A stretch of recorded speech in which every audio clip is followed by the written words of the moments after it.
Текста ми се казва "Аз мога и да летя" и автор е Габриела Георгиева. Тук ли е? Не виждам. Здрасти! Така. Седя пред белия лист и си казвам "Аз мога и искам да споделя своята история с вас". Това е една бегаческа, но и женска изповед и ще бъда искрена със себе си и с вас. Определям себе си като фънранър, не много амбициозен, средно мързелив бегач, който се наслаждава на свободата, която му носи движението. Бяга умерено често и не бързо, защото се е примирил с идеята, че от мен топ атлет няма за кога да стане и до заветната стълбичка на победителите не бих се добрала. И това ме освобождава от целия стрес да се опитам да бягам така, сякаш изгладняла мечка ме гони. Припознах бягането като форма на телесна и душевна свобода през 2018 година. Обичам да бягам из планините, по паркове и дори по някой или друг офроден софийски тротуар. От тогава насам може да ме засечете с тези бегачески хабитати или на някой светофар за червена и без дъх, но с голяма усмивка. Най-класическият и статистически най-задаван въпрос към бегачите е защо бягаш и кой какво те гони. Добре, станаха два въпроса. Ето го и моят отговор. Бягам, защото разбрах, че мога и обожавам чувството да усещам вятър в косите си, да изпадам в медитативно състояние, докато правя мускули, да изключат целия шум и суета около себе си, за да притихна навътре и да подредя мислите си. А как само обичам онези няколко стотни, в които понякога и двата ти крака са във въздуха, сякаш летиш. На душата й става по-леко и светът отново е красив. И тихо прошепваш в себе си: "О, и аз мога да летя". Участвала съм в доста знайни и незнайни състезания и ако питате моите близки приятели кое ми е най-на сърце, всички биха говорили еднакво. За мен Bioderma Women's Run носи много смисъл, силни послания и лична символика. Все пак то е първото изцяло женско състезание за бягане в България. И не случайно се превърна в моето любимо, защото е празник на жизнеността и споделеността да си жена сред други жени, но и защото чрез категорията си за най-оригинален костюм за бягане ми донесе много волност, полет на въображението, възможност за лична мини женска революция, а и самочувствието да подефилирам, бягайки из центъра на София в причудливи аутфити. Защо това събитие има такава емоционална сила за мен? Имам късмета да участвам всяка година на Bioderma Women's Run още от самото му създаване. И през всички тези 7 години, в които развълнувано се готвех за най-прекрасното и позитивно женско събитие всеки юни, самата аз пораснах и си позволих да се харесвам и обичам повече. С началото, когато слагах костюма за събитието, влизах в един алтер его образ, който ми даваше тързост, смелост, самочувствие, усещане за стойност, но и принадлежност към една подкрепяща и разбираща общност. Прекрасни и вдъхновяващи бягащи жени.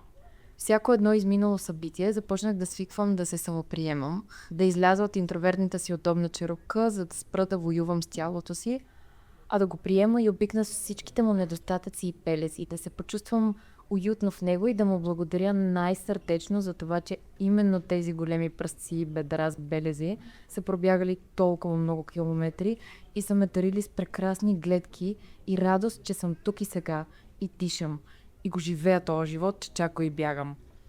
След обстойни съвещания със себе си, всяка година се старая на идните издания да въплатя различен женски образ, изпълнен със своето послание. Визиите ми еволюираха през годините, а с тях надявам се инженерната ми мисъл, която не ми е по сила по природа. Най-много часове минават в проби и грешки при възпроизвеждането на онзи супер арт туалет, който водолейското би съзнание си е представило, тестване на самата конструкция, дали е удобна и най-вече ще успее ли да не се разпадне при бягане. Ето как и какви образи пресъздадох през всичките тези години. 2019, първа година. Цивилна Габриела с най-обикновен черен клин и синя тениска, но на тогавашното ми самочувствие му се струваше дръзко да сложи дори силно цикламено червило. 2020. Покахонтас. Дивата, волна жена, спушаща сърцето си и въпреки всичко и всеки. 2021. Шопкиня. Връзката с корените, традицията, земята на която си. Земята, на която си отраснал и с чието дарове си захранен. С паметта за принадлежността в една стихийна глобализация, но също така и бягане с 2,5 кг вълнена носия, фюнска жега и приятелско спасително изливане на чаша вода в пазвата, за да се радваш още на родната земя, бидейки на нея, а не под нея все пак. 2022. Интергалактик Габриела. Архетипът за водолей. Една душа на пътник между различни светове, винаги търсещ, изследващ, любопитен за бъдещето. 2023. The Recycled Chick.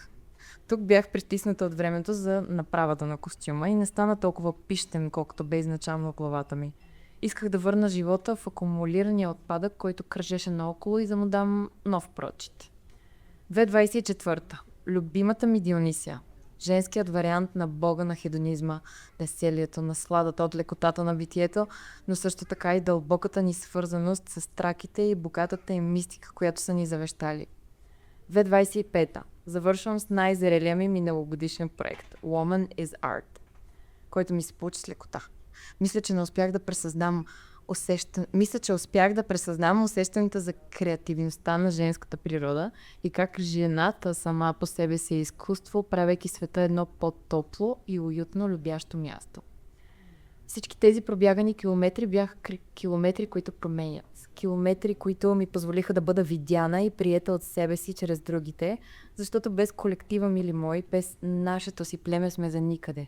И да, ти можеш. Да, точно ти. Можеш да повярваш в себе си. Можеш да започнеш да обичаш и уважаваш тялото си. Можеш да сбъдваш мечтите си и да израстваш.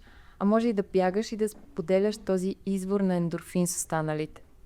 Ще се видим на 13 юни на старта на 8-то издание на Биодерма Women's Run. Рамо до рамо, прасец до прасец. Да затворим няколко софийски улици и да отпразнуваме жените, които сме станали, бягайки с разпуснати коси, сърца и души. Заедно.